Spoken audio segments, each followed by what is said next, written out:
Welcome back to Bargirl Baddies. Today we're talking about something that doesn't get discussed enough in the expat world. It's not about getting scammed or losing money or heartbreak with the wrong person. It's about the guys who leave Thailand planning to come back and then just don't. Year after year passes and that return flight never gets booked. The dream sits there waiting, but life pulls them in a different direction, and eventually they realize the dream has expired. Meet Ryan Torres, 29 years old, from Portland, Oregon. Ryan spent 2.5 years in Chiang Mai, from 2020 to early 2023. He left saying he'd be back in 6 months max. Just needed to handle some things back home, reset, make some money, then return to paradise. That was nearly 3 years ago. He still hasn't gone back. And if he's honest with himself, he knows he probably never will. Before we get into his story, drop a comment and tell me where you're watching from.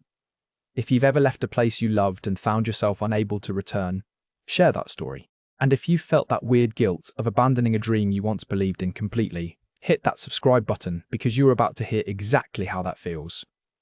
Alright, let's hear from Ryan himself. I need you to understand what my life looked like in Portland before any of this makes sense. Early 2020, I was 26 years old and working as a graphic designer for a tech startup that was burning through venture capital like it was nothing. The office had a beer fridge and a ping pong table and all the Silicon Valley cosplay, but underneath it was chaos. No real business model, just vibes and investor presentations. I should have seen it coming, but I was young enough to think the free LaCroix made up for the dysfunction. They laid me off in March 2020. COVID hit and suddenly the funding dried up and half the company got cut in a single Zoom call. No warning. Just sorry, we're restructuring, here's 2 weeks severance, good luck out there. I remember sitting in my apartment after that call just staring at the wall. I'd moved to Portland 3 years earlier for that job. I'd signed a lease. I had student loans. I had car payments. And suddenly I had nothing. Unemployment hit my account a few weeks later. The enhanced pandemic unemployment, $600 a week on top of the state amount. It was more money than I'd been making at the startup, which tells you everything about how underpaid I was. For the first time in my adult life, I had breathing room. No commute, no boss, no meetings, just time in a bank account that was actually growing instead of hemorrhaging. But Portland was falling apart around me. I don't want to get political, but the city was tense in a way I'd never experienced. Protests every night, riots in downtown, businesses boarding up. My neighborhood started feeling unsafe. I'd walk to the grocery store and half the shops were closed permanently. The energy was dark, everyone angry or scared or both. The rain came back in October like it always does, and the grey skies pressed down and I felt like I was suffocating. My lease was ending in December. I had a choice to make: sign another year in a city that felt like it was collapsing or do something else. I started thinking maybe somewhere else was the play, somewhere cheaper. Somewhere I could make my unemployment last longer and figure out my next move without the pressure of Portland rent bleeding me dry. That's when the algorithm got me. YouTube started feeding me digital nomad videos, guys in their 20s and 30s working remotely from beaches and cafes in countries I'd barely thought about. Thailand kept coming up, specifically Chiang Mai, this cool mountain city in the north. Temples everywhere. Coffee shop culture. Digital nomad hub, and the cost of living was apparently nothing. Guys were showing their budgets. Living well on $700 a month. $800. $1,000 if you were splurging. I started doing the math obsessively. My unemployment was about $2,400 a month. In Portland that covered rent and not much else. In Chiang Mai, I could live like a king and still save money. The Thai government was starting to reopen to tourists with quarantine requirements. It was complicated, but doable. And I had time. I had money. I had nothing keeping me in Portland except inertia and fear. I watched hundreds of hours of content. Learned about visa options, tourist visas that you could extend. Education visas if you took a language course. Later, I learned about border runs and visa agents and all the ways people stayed long-term without working permits. I researched neighborhoods.niman for younger expats and nomads. Old City for the temple vibes, Santitam for cheap and local. I learned about the burning season and rainy season and cool season. I became an expert on a city I'd never visited. My parents thought I was losing my mind, my dad especially. He kept asking what the plan was. What about your career? What about stability? What about health insurance? I told him I was freelancing. I could work from anywhere. It was the future. He didn't buy it, but he couldn't really argue, because I was unemployed anyway. And at least this way, I wouldn't be draining my savings sitting in Portland doing nothing. My friends were mixed. Some were jealous. Some thought I was running away. One guy told me I was having a quarter-life crisis, and Thailand was just geographic therapy. Maybe he was right. But sitting in my apartment watching the rain and reading about protests downtown and refreshing job boards that had nothing, I didn't care. I needed out. I needed different. I needed to feel like I was doing something instead of just surviving. I bought the ticket in November 2020. One way to Bangkok $1,700, which hurt. But I had unemployment money sitting there and I figured I'd make it back by saving on rent. I booked a quarantine hotel the Thai government required. 2 weeks locked in a room. Expensive and miserable, but it was the cost of entry. I sold my car. Sold most of my furniture. Packed 2 bags, one with clothes, one with my laptop and work stuff. Everything I owned fit in 2 bags, and that felt liberating in a way I wasn't expecting. The flight left December 15th. I remember the date because it was my dad's birthday and he took it personally that I was leaving on his birthday. I tried to explain it wasn't intentional, just when the flight worked out, but he was hurt. My mom cried at the airport, not dramatic crying, but quiet tears she tried to hide. I felt like an asshole, but I also felt like I was drowning in Portland and this was the only way to surface. The flight was empty. Maybe 30 people on a huge plane. Everyone masked up. Everyone paranoid. The whole world still felt apocalyptic. Landing in Bangkok at night, after 20 hours of travel and connections, I was delirious. Immigration took forever. They checked my documents 5 times. My quarantine hotel booking, my insurance, my COVID test. Finally, they stamped my passport and I was through. The hotel van took me straight to the quarantine hotel, someplace in Sukhumvit. They checked me in and walked me to my room, and then I was alone. 14 days alone in a room with a window that didn't open. Meals delivered 3 times a day in styrofoam containers. A bed. A desk. A TV with Thai channels I couldn't understand. It was prison, but I'd signed up for it voluntarily. I worked through the quarantine, picked up some freelance gigs on Upwork, logo designs, website mock-ups. Easy stuff, but it kept me busy and made me feel like I was still a functional person. I did push-ups and sit-ups. I watched every expat YouTube video about Chiang Mai. I planned my first week obsessively. Which neighborhood to stay in, which cafes to try, what temples to visit. I was building the fantasy in my head, and the anticipation was almost better than the reality could be.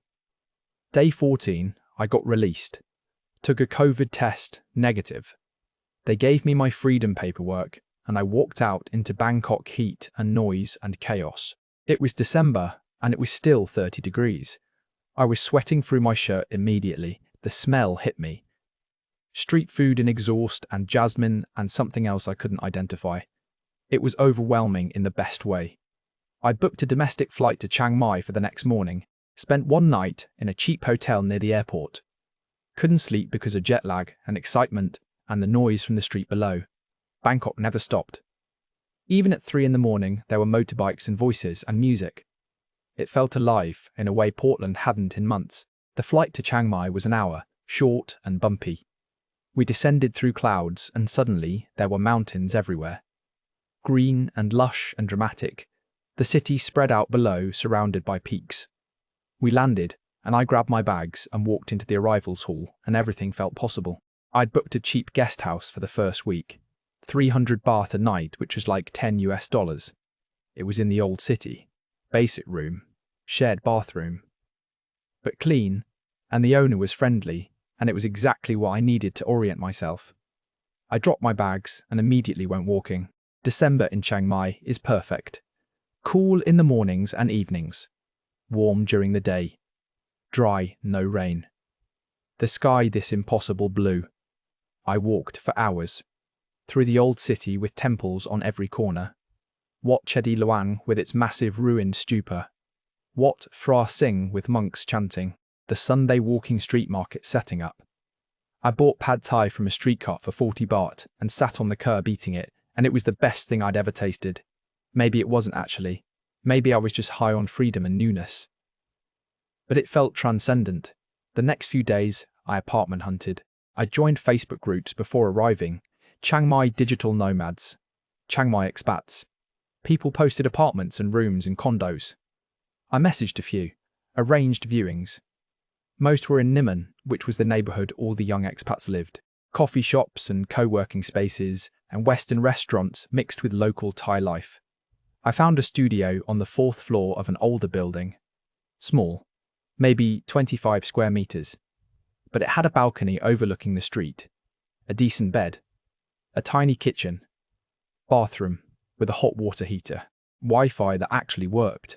And the price was 6,000 baht a month. I did the math in my head. Less than $200. My Portland apartment had been $1,600 a month for something worse. I signed a 6-month lease right there. Moving in felt like a reset. I bought some basics from the market. Bedding. A few dishes. Instant coffee. I set up my laptop on the small desk. I sat on the balcony that first evening watching the street below. Motorbikes everywhere. Food carts. People walking dogs. Someone was grilling satay, and the smell drifted up. The evening call to prayer from a distant mosque mixed with temple bells. It was sensory overload, and I loved every second. I fell into a routine fast. Wake up around 7, walk to a coffee shop. There were dozens within 5 minutes.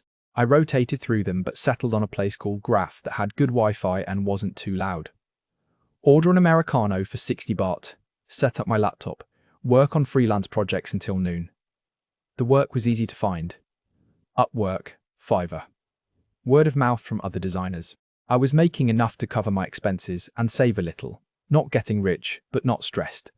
Lunch from a street cart or a cheap Thai restaurant. 50 baht, 70 baht, never more than 100. Pad krapao, kal swa, som tam. I ate better in Chiang Mai than I ever had in Portland and spent a fraction of the cost. After lunch, I'd work more or explore, hit the gym. I'd found the local place for 800 baht a month. It had AC and decent equipment and was never crowded. Back in Portland, my gym was $80 a month and packed with people waiting for machines. Evenings were social. I'd meet up with people I'd connected with through Facebook groups. Other Americans, Canadians, Brits, Australians, Germans. Everyone young. Everyone remote working or teaching English or running online businesses. Everyone with the same story. Left home because it was too expensive or too stressful or too boring. Found Chiang Mai, decided to stay. We'd meet at bars in Niman. Cheap beers. 50 baht, 60 baht. Share stories about visa runs and apartment hunting and the best street food spots. There was this feeling of shared discovery, like we'd all found a secret and we were the smart ones for figuring it out. Everyone back home was trapped in the grind, and we'd escaped. We'd hacked the system. I met Tyler from Toronto in January. Canadian guy, 28, been in Chiang Mai since 2009. He'd watched the whole city change, told stories about how cheap it used to be, how dead it got during COVID, how it was coming alive again. We clicked immediately. Similar sense of humour. Similar politics. Similar reasons for leaving. He became my closest friend those first few months. Through Tyler, I met more people. Sarah showed up in February. American. From Austin, Texas. Working remotely for a tech company doing customer success. She was pretty in this effortless way. Long, dark hair. Freckles. Always wearing vintage band t-shirts. We met at a bar night. Tyler organised, started talking about music. Turned out we both loved the same obscure indie bands from the 2000s. She was funny and smart and didn't take anything too seriously. We started hanging out more, coffee meetups, temple visits, a weekend trip to Pai with a group. Nothing was official, but there was chemistry. One night after drinks, we walked back to her place and she invited me up, and that was it. We started dating in that casual way nomads do, no labels, no pressure, just enjoying each other. Life in Chiang Mai that first year was effortless. I'd wake up without an alarm, work a few hours, make enough money to live, spend the rest of the time exploring or socializing or just being. The pressure was off. No career ladder to climb, no one to impress. No expensive city forcing me to grind just to afford rent. I was healthier. Running in the mornings, eating actual food instead of takeout, sleeping better. I felt like I'd figured out something most people never would. Sarah and I got more serious without acknowledging it. By April, we were spending most nights together. By June, we moved in together to save money. Found a nicer one-bedroom for 12,000 baht. Split. It was 6,000 each, which was the same as my studio. We'd cook dinner together, Thai curries we'd learned from YouTube. Stir fries. Nothing fancy, but it felt domestic and good. We'd watch movies on her laptop, plan weekend trips, talk about maybe going to the islands when it got too hot. The expat crew expanded, more people arriving as travel restrictions lifted. The co-working spaces got busier. The cafes filled with laptop workers. Niman started feeling like a little international village. You'd hear 5 languages walking down one street. Everyone young. Everyone convinced they'd found the answer. But there were small things I ignored. My friends back in Portland were getting real jobs again. The economy was recovering. I'd see their LinkedIn updates, new positions, promotions. My college roommate bought a condo. Another friend got engaged. Their lives were progressing in traditional ways while mine stayed static. I told myself their path was bullshit, that they were trapped in the rat race, that I had freedom and freedom was worth more than career progression. But late at night, when I couldn't sleep, I'd wonder, was I building something or was I just existing? Was this sustainable or was I on an extended vacation pretending it was a life? Sarah never said anything directly, but I could tell she was thinking similar thoughts. She'd mention her company wanting her to come back to Austin. Just for a quarter. Team building, strategy sessions. She'd deflect and they'd let it go because she was productive remotely. But the requests kept coming. The implication clear. Come back or we'll find someone who will. By late 2022, the magic was fading into routine. Chiang Mai wasn't exotic anymore. It was just where I lived. The same coffee shops, the same faces, the same conversations about visa runs, and the best pad Thai spots. I loved it, but I also felt stuck in a way I couldn't articulate, like I'd paused my life and forgotten to hit play again. Sarah and I had our first real fight in November. Her company had insisted. 3 months in Austin starting January. She had to go. She wanted me to come with her, just for the 3 months. We'd come back after, but I resisted hard. Going back to America felt like admitting defeat, like saying the Thailand thing hadn't worked. I told her she was giving in to corporate pressure, that we had freedom here and freedom mattered more than keeping some company happy. She said I was being immature, that we needed to think about real futures, not just month-to-month living, that we weren't 22 anymore. The fight ended badly. We didn't break up, but something shifted. She booked her ticket to Austin for December 20th. She'd be gone for Christmas, maybe longer. She didn't say maybe longer, but I could hear it. I spent those last few weeks before she left, feeling the end coming and being too proud or too scared to stop it. She left 2 days before Christmas. I took her to the airport on my motorbike. We didn't say much. At departure, she hugged me and said she loved me and she'd see me soon. But her eyes said something different. They said goodbye. I rode back to our apartment alone, and it felt enormous and empty. I spent Christmas Day walking around the old city, watching families, at temples, and eating solo at a noodle shop, and feeling sorry for myself. Tyler came over that night with whiskey. We sat on my balcony and got drunk, and didn't talk about Sarah leaving or what it meant. Just talked about nothing. Movies, music, the next visa run.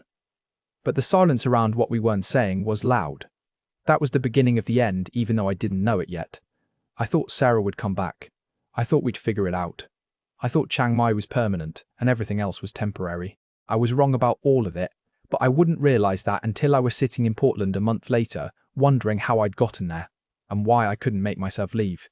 Sarah officially ended it 3 weeks after she left. Not a phone call. A long text message that came through at 2 a.m, Chiang Mai time, which meant evening in Austin.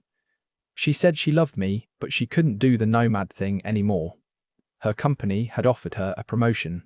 Senior Customer Success Manager, real title, real salary. She was taking it. She needed stability. She needed to be around family. She needed a life that made sense on paper. She was sorry. She hoped I understood. She hoped we could stay friends. I read that text sitting on my balcony smoking a cigarette. I'd bummed off a guy at a bar earlier. I didn't smoke, hadn't smoked since college. But that night, I did. I read it 5 times trying to find a different meaning, but there wasn't one. She was done. We were done. And somewhere underneath the hurt, I knew she was right. We'd been playing house in Chiang Mai, living in a bubble. But bubbles pop eventually, and she'd been brave enough to acknowledge it first. I spent the next 2 weeks drinking too much. Going to bars alone. Sleeping until noon. My freelance work suffered. I missed deadlines. Lost a client. Didn't care enough to fix it. Tyler tried to pull me out of it. Invited me to things. Beach workouts. Weekend trips.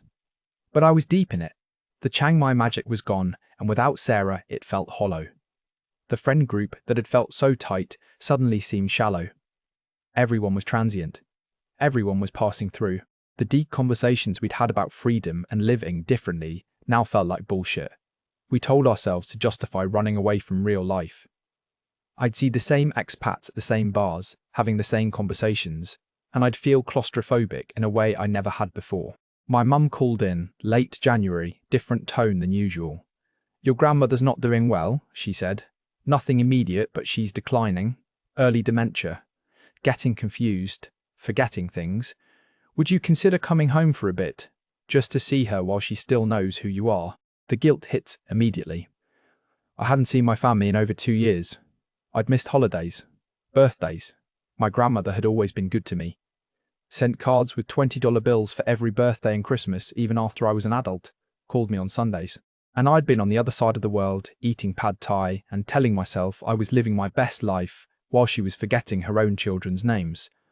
I booked a ticket that night. Mid-February, Portland, direct from Bangkok. Just 2 weeks, maybe 3. Just to see family. Handle some things. I'd keep my apartment. My lease ran until June. I'd be back way before then. This was just a visit. A reset. Then back to Chiang Mai. I told Tyler over beers. He got quiet. Asked if I was sure I was coming back. I said, of course. Why wouldn't I? He just shrugged. Said a lot of guys leave temporarily and it becomes permanent. Said the gravity back home is stronger than people think. I laughed it off. Told him I'd been in Thailand 2.5 years. This was home now. Portland was just a place I used to live. But packing my important stuff felt different than I wanted to admit. My laptop, obviously. My hard drives with all my work files, some clothes, my passport and documents. I left most of my things in the apartment, but I took everything that actually mattered. Tyler noticed. Didn't say anything, but I could tell he noticed. The flight back was brutal. 14 hours Bangkok to Portland with a connection in Seattle. I landed at night in February. Rain, Portland winter. 40 degrees and grey and wet. My dad picked me up at the airport. He looked older, greyer, smaller somehow. We hugged and it felt good in a way that surprised me. The drive to their house in the suburbs was quiet. He asked about Thailand. I gave generic answers. Nice, cheap, good people. He didn't push. Their house was exactly the same. My childhood home, my bedroom untouched like a museum of my teenage years, posters on the walls, my old desk. The bed I'd slept in from age 12 to 18. I was 29 years old and sleeping in my childhood bed, and the absurdity wasn't lost on me. The first few days were disorienting. Jet lag made everything surreal. I'd wake up at 3 in the morning, wide awake, fall asleep at 7 p.m. My body couldn't figure out what time zone it belonged to. But more than that was the cultural whiplash. Everything felt familiar and foreign at once. I knew this place. Grew up here. But I'd changed, and it hadn't, and the mismatch was jarring. The prices shocked me, even though I knew they'd be high. Coffee at Stumptown was $6.50. Lunch at a Thai place, ironic given where I'd just come from, was $18. A beer at a bar was $8 before tip. I'd been living in Chiang Mai, where everything cost nothing, and suddenly I was hemorrhaging money just existing. But there were things I'd forgotten I missed. Everyone spoke English. Every single person. No language barrier. No charades trying to explain what I wanted. No confusion. Signs I could read. Culture. I understood without thinking. The cognitive load of being in Thailand, of always being foreign, had been constant, and I hadn't realised how exhausting it was until it wasn't there anymore. I visited my grandmother the second day my mom took me. The memory care facility was depressing. Fluorescent lights, smell of industrial cleaner and something else. Old people in wheelchairs lining the hallways. My grandmother was in a shared room. Smaller than my Chiang Mai studio, she looked tiny in the bed. Shrunken. When we walked in, she smiled, but I could see the confusion. She knew I was familiar, but couldn't place me. My mom said, "This is Ryan, your grandson, from Portland." She nodded. Said, "Oh, yes, of course." But her eyes said she was pretending. We stayed an hour. I told her about Thailand. She seemed to enjoy the stories, even if she wouldn't remember them. She asked me 3 times if I was still in high school. Each time my mom gently corrected her.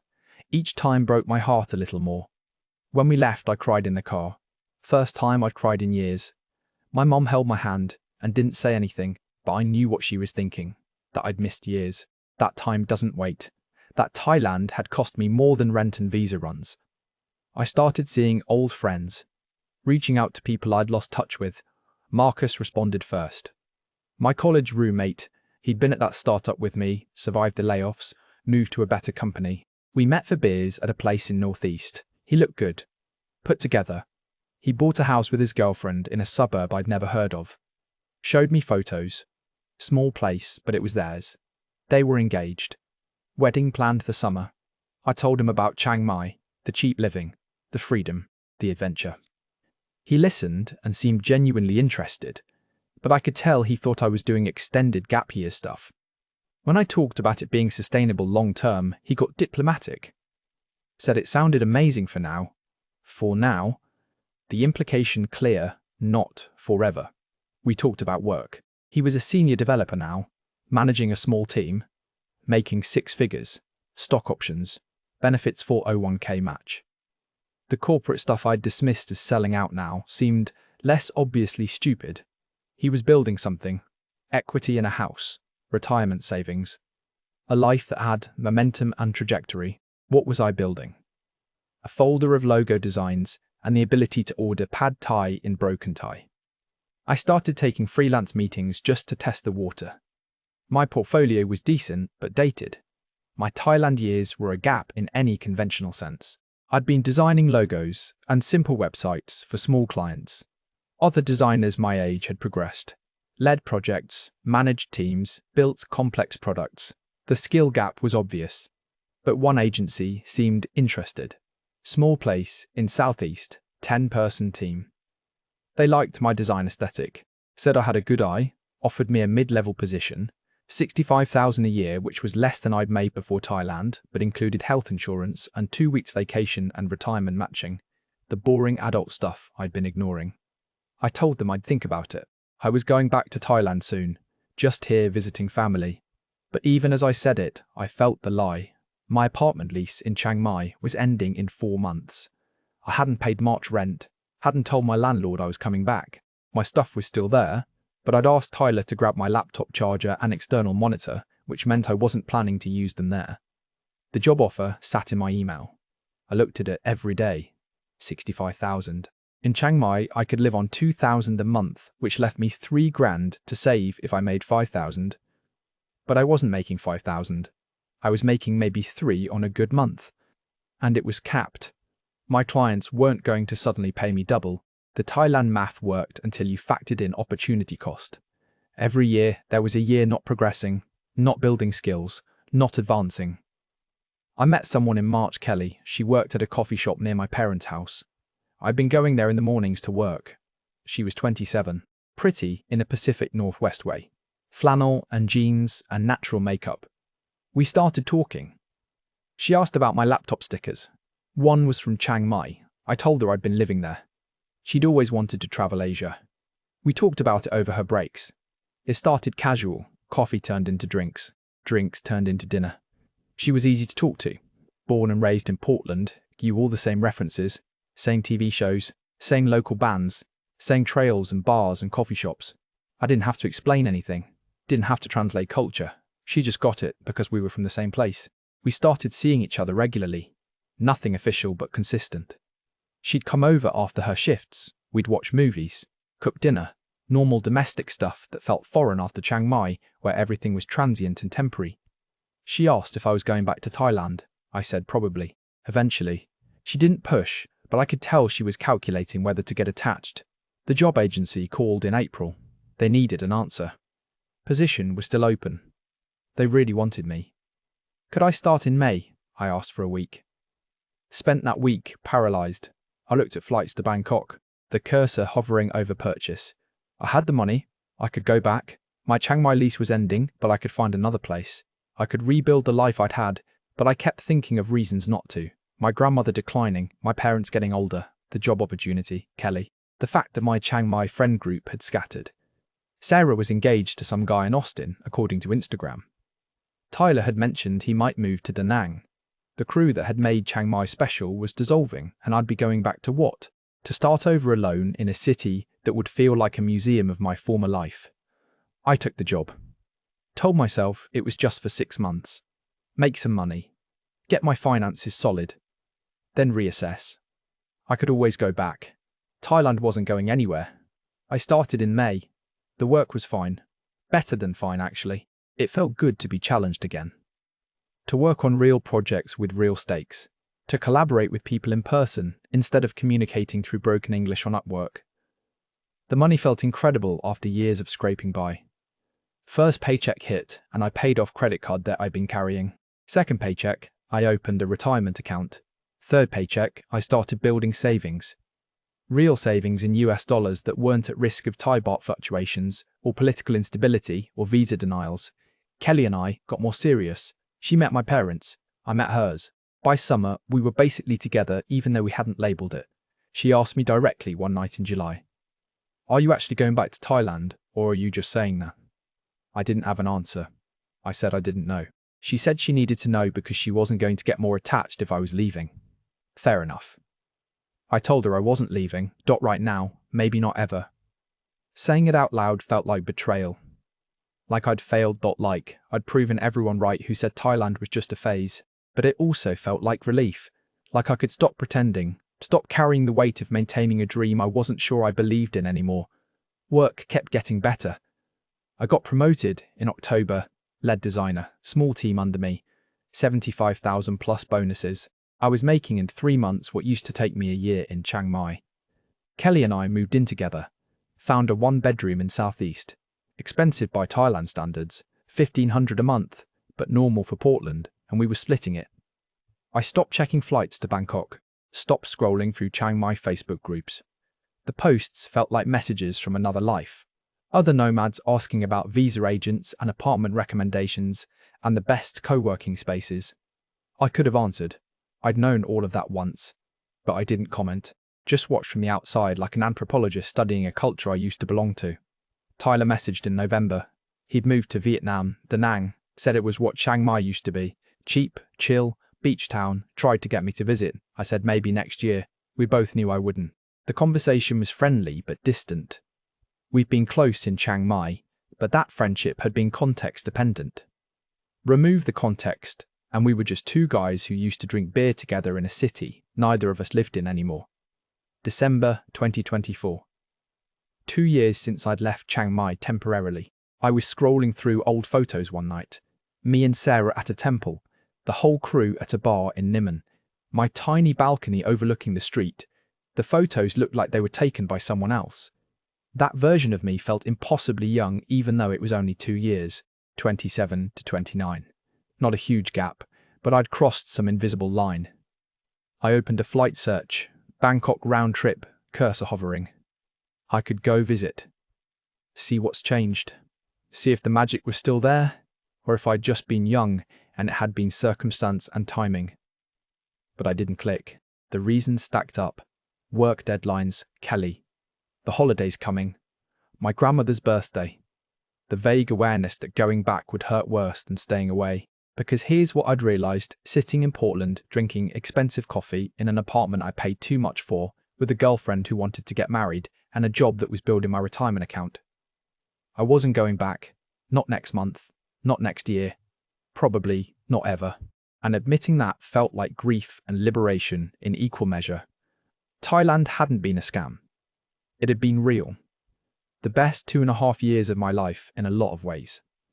It gave me space to breathe when Portland was suffocating me. It taught me I could survive alone in a foreign country. It gave me Sarah and Tyler and a community and experiences I wouldn't trade. But it had always been temporary even when I called it permanent. I just hadn't known it yet.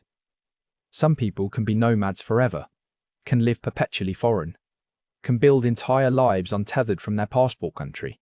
I thought I was one of them. Turned out I wasn't. And there's no shame in that. I needed the escape to figure out what I actually valued. Turned out I valued family being close when they needed me. Valued career progression and financial security. Valued a partner who spoke my language and understood my references without translation. Valued the boring stability I'd been running from. The dream didn't die dramatically. No single moment where it ended. Just a slow fade, postponed flights, renewed leases, job promotions, relationship milestones, life building in one place while another place became memory. And then one day you realize you're not going back, and you haven't been planning to for a while. You just weren't ready to admit it. I still think about Chiang Mai, probably always will. The morning coffee shops, the mountain views, the freedom of living on almost nothing. The version of myself who existed there. But that version lived in a specific time and place and circumstance. You can't go back, because even if the place is the same, you're not. And trying to recreate something that existed in a moment is how you ruin the memory. So, I stay in Portland. Work my job. Build my life with Kelly. Visit my grandmother while she still sometimes recognizes me. Save for a future that looks disappointingly conventional. And I'm okay with it. Not thrilled. Not living some adventure. But okay. And maybe that's enough. Maybe the Thailand years taught me that okay is actually pretty good. That freedom isn't the absence of responsibility. That home isn't a trap if you choose it consciously instead of defaulting into it. I haven't deleted my Chiang Mai photos, haven't unfollowed the Facebook groups, haven't completely closed the door even though I know it's closed. Maybe that's the real reason expats never return. Not because they can't.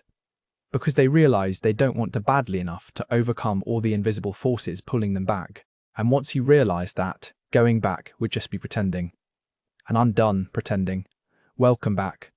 If you made it this far, you've just heard Ryan's story. And if you're honest with yourself, maybe you've recognized something in it. Because here's the truth, nobody talks about in the expat world. Most people don't stay forever. Most people eventually go home. Not because Thailand failed them, but because they needed what Thailand gave them for a season, and then they needed something else. The invisible barriers that keep people from returning aren't dramatic. No one gets deported, or banned, or financially ruined. It's quieter than that. It's career momentum building in one place while Thailand becomes the past. It's relationships forming with people who share your language and culture. It's family aging and the guilt of being gone for the important moments. It's the exhaustion of being foreign forever when being understood without effort starts to matter more than adventure. It's the realization that expat life has an expiration date for most people. Not everyone. Some guys stay 30 years and die there, and that's their story. But for most, Thailand is a chapter. A really good chapter. Maybe the best chapter. But still just one part of a longer book. And here's the thing. That's okay. The Thailand years aren't wasted. They're necessary. They teach you what you can live without and what you can't. They give you perspective on the life you were living before. Sometimes that perspective helps you build a better life when you go back. Sometimes you learn the grass isn't greener, just different. And different is valuable for a season. If you're in Thailand right now thinking it's forever, maybe it is. But be honest with yourself. Are you building something sustainable or are you pausing? Both are valid. But know which one you're doing. Because the guys who never return aren't always the ones who plan to leave. They're the ones who plan to stay, but let life make the decision for them. One postponed flight at a time, until going back felt harder than staying away. Ryan's in Portland now. Building a conventional life. Getting married, soon probably. Saving for a house. Living the dream he ran from. Except it fits better now because he's different. Thailand changed him. Gave him what he needed. But it couldn't give him everything forever. And recognizing that difference is how you avoid bitterness. how you keep the memories pure instead of poisoning them with should-haves. So if you've left Thailand or anywhere you loved and found yourself unable to return, you're not alone. Drop a comment. Tell me what invisible forces kept you away. What did you learn about yourself? And if you're there now, ask yourself honestly, will you be there in 5 years? Because the answer might surprise you, and that surprise might save you from the quiet heartbreak of a dream you're maintaining on life support when you should be letting it rest in peace. Thanks for watching. Hit subscribe if this resonated. And remember, going home isn't failure. Sometimes it's just the next chapter. See you in the next one.